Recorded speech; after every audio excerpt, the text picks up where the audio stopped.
Hello friends, welcome to SSC coaching centre. दोस्तों, आज के वीडियो में हम आपके लिए लेकर के आए हैं एवरेज यानी कि औसत के प्रश्न। तो पूरा वीडियो देखिएगा। चलिए स्टार्ट करते हैं। पहला सवाल है, प्रथम 80 प्राकृत संख्याओं का औसत क्या होगा? प्रथम 80 मतलब 1 2 3 4, ऐसे ही हमें कहां तक जाना है? 80 तक जाना है। प्राकृतिक का मतलब होता है लगातार, यानी कि 1 से लेकर 80 तक ये लगातार संख्या है। इनका औसत पूछा है, क्या होगा? देखिएगा, सबसे पहले आप संख्याओं का अंतर करके देखो। जैसे 2 में और 1 में 1 का अंतर, 2 और 3 में 1 का अंतर, 3 और 4 में 1 का अंतर। अंतर समान चल रहा है संख्या में जब अंतर समान चलेगा तो आपको मैं ट्रिक बताता हूं। First plus last divided by 2। याद रखना, आसान सा ट्रिक है।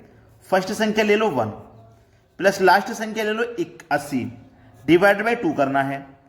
80 और 1 81 डिवाइड बाई 2 कर दो, बस हो गया सवाल। 40.5 ये आपका आंसर है। जब अंतर समान रहेगा तो first plus last divided by 2 कर देना। इससे बढ़िया ट्रिक नहीं मिलेगा आपको। अब देखते हैं अगला प्रश्न। अगला प्रश्न है, लगातार 20 तक की प्राकृत संख्याओं के वर्गों का औसत क्या होगा? लगातार 20 तक प्राकृत संख्या के वर्ग की बात है। ये लगातार संख्या होती है, जैसे 1 2 3, ये लगातार संख्या होती है 20 तक। तो हम उसी ट्रिक से कर लेते, क्योंकि इनके बीच का अंतर 1 है, लेकिन इनके वर्ग दिए गए हैं। इनके वर्ग का औसत पूछा है, तो वर्ग का औसत निकालने के लिए एक फॉर्मूला होता है, n plus 1 into 2n plus 1 divided by 6। ये फॉर्मूला नोट कर लीजिएगा, ठीक है। चलिए, n का मान होता है लास्ट वाली संख्या, ये हमारा n होता है लास्ट वाली संख्या। तो n मेरा 20 है, 20 में जोड़ दूंगा 1 तो 21 हो जाएगा। इंटू n मेरा 20 है, 20 का 2 गुना कर दूंगा 40, 40 में जोड़ दूंगा 1 तो ये हो जाएगा 41 डिवाइड में कितना है 6। अब कटा लो भैया, 3 दूने का 6, 3 सत्ते 21 कटेगा। 7 का और 41 का मल्टीप्लाई कर दो, 7 एकम 7, 7 चौको 28 और डिवाइड में है 2, 2 से डिवाइड कर देना है। 2 से डिवाइड करूंगा, 2 एकम 2, 2 चौको 8, 2 तिया 6, 1 बचेगा नहीं जाएगा, 10 में लग जाएगा 10, 2 पंजे 10, 143.5 ये हो जाएगा आपके सवाल का बिल्कुल सही जवाब। सभी को समझ में आ गया। अब देखते हैं अगला सवाल। अगला प्रश्न है, प्रथम 16 प्राकृत संख्या के घनों का औसत क्या होगा? घन मतलब क्यूब पूछे इस बार। प्राकृतिक 16 यानी कि 16 संख्याएं, 1 2 3 4, ऐसे कहां तक जाना? 16 तक। अगर ये लगातार संख्या होती तो हम आसानी से निकाल देते, फर्स्ट प्लस लास्ट वाला ट्रिक से। घनों का औसत पूछा, घन करना है। घन का मतलब होता है क्यूब, ठीक है। एक बार हमने इससे पहले क्वेश्चन देखा था स्क्वायर वाला, ये क्यूब वाला है। इनके क्यूब का औसत निकालना है। तो मैंने वर्ग का औसत निकालने के लिए फॉर्मूला बता दिया, नोट कर लिया आपने। अब ये मैं घन का औसत निकालने वाला फॉर्मूला बता रहा हूं, इसे भी नोट कर लेना। n इंटू n प्लस 1 का होल स्क्वायर डिवाइडेड बाई में 4। n का मान लास्ट वाली संख्या होता है, मैंने बताया। तो n आपका ये 16 हो जाएगा। इंटू n 16 में जोड़ूंगा 1 तो 17 हो जाएगा, मतलब 17 का स्क्वायर डिवाइड में कितना है? 4 है, ठीक है। चलिए, 16 इंटू 17 का स्क्वायर करोगे तो ये 289 होता है, डिवाइड में 4 है। अब 4 से 16 कट जाएगा 4 टाइम में, और 4 का मल्टीप्लाई करना है इससे। तो 4 ने 36 का 6 हासिल लगे 3, 4 अट्ठे 32, 32 में हासिल के 3 जोड़ दूंगा तो 35, फिर से हासिल के 3, 4 दुनिया का 8, 8 में हासिल के 3 11, 1156 आपके सवाल का है बिल्कुल सही जवाब। अब देखते हैं अगला प्रश्न। अगला प्रश्न है, प्रथम 51 प्राकृत सम संख्याओं का औसत क्या होगा? यह बोला है सम संख्या, तो सबसे पहली सम संख्या 2, उसके बाद 4, उसके बाद 6, फिर 8, फिर 10। ऐसे ही हमसे जो बोला उस पर ध्यान है ना। 51 प्राकृत सम संख्या, हमको 51 संख्या लेनी है।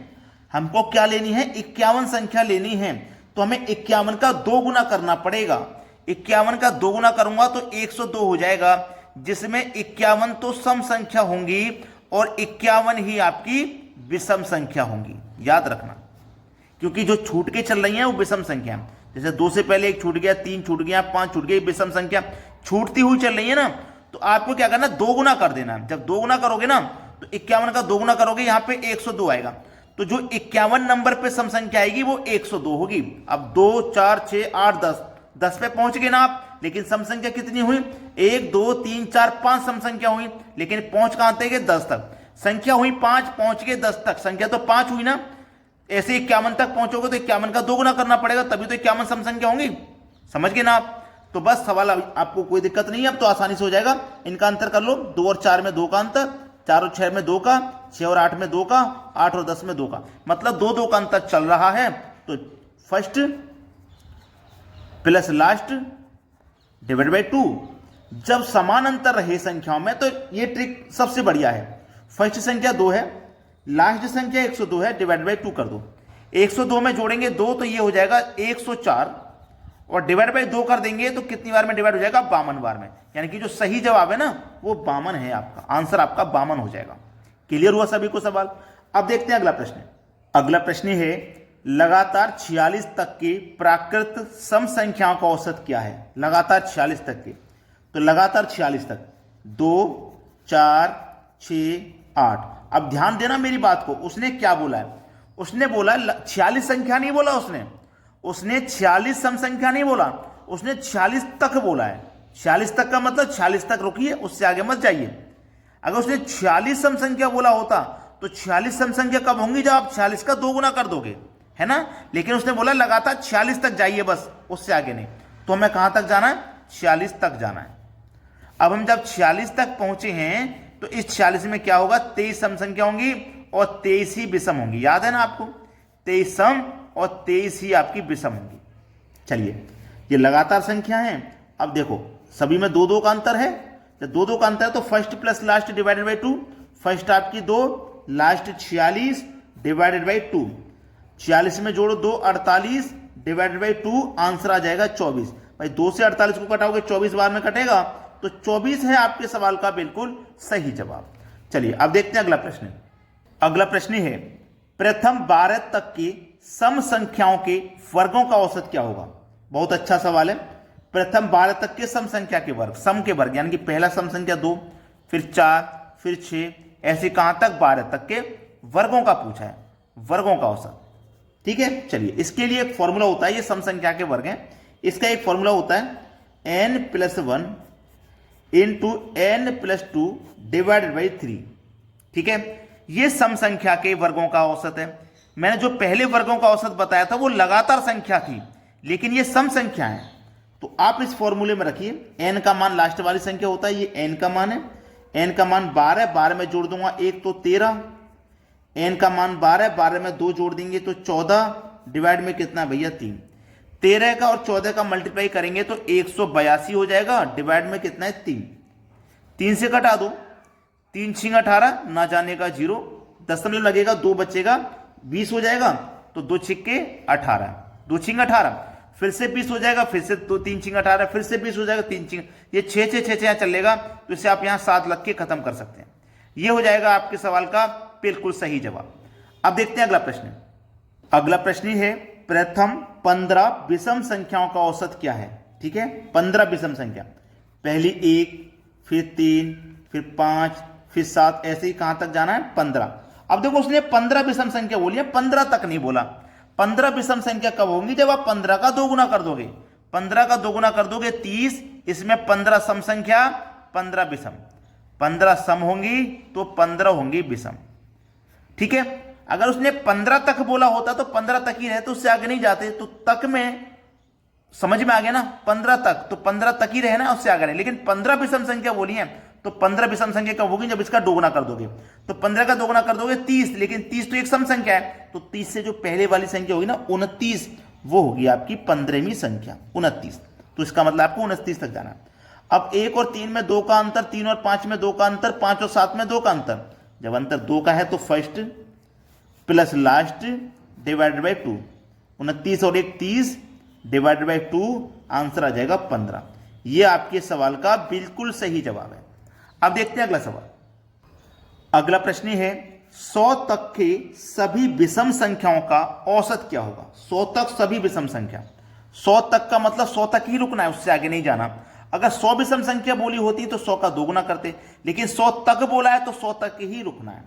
पहली विषम 1, फिर 3, फिर 5, फिर 7, 100 तो सम संख्या है ना, तो 100 से पहले वाली विषम होगी, 99 लेनी है। ठीक है ना, first plus last divide by 2, क्योंकि अंतर समान है सभी में 2 2 का।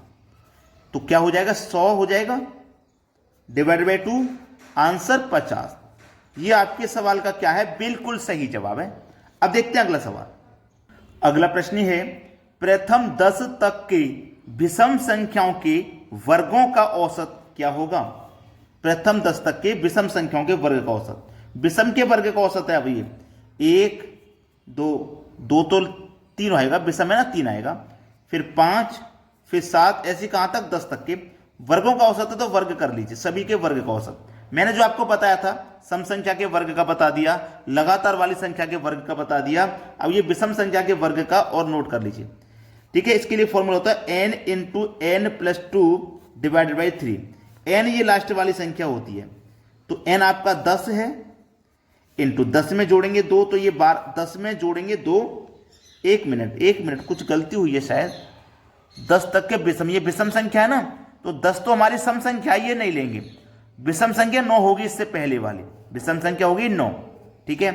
तो ये हमारी विषम संख्या यहाँ पे 9 होगी, 9, ठीक है। 9 विषम 9 में जोड़ेंगे 2, तो ये 11 हो जाएगी। डिवाइड में कितना है 3, तो 3 जा 9, 11 3 जा 33। ये आपके सवाल का होगा बिल्कुल सही जवाब। सभी को समझ में आया सवाल। अब देखते हैं अगला प्रश्न। अगला प्रश्न है, पहली 5 अभाज्य संख्याओं का औसत क्या है। ये सवाल आपके लिए होमवर्क है। इस प्रश्न का जवाब आप मुझे कमेंट बॉक्स में जरूर दीजिएगा, क्या रहा है आंसर।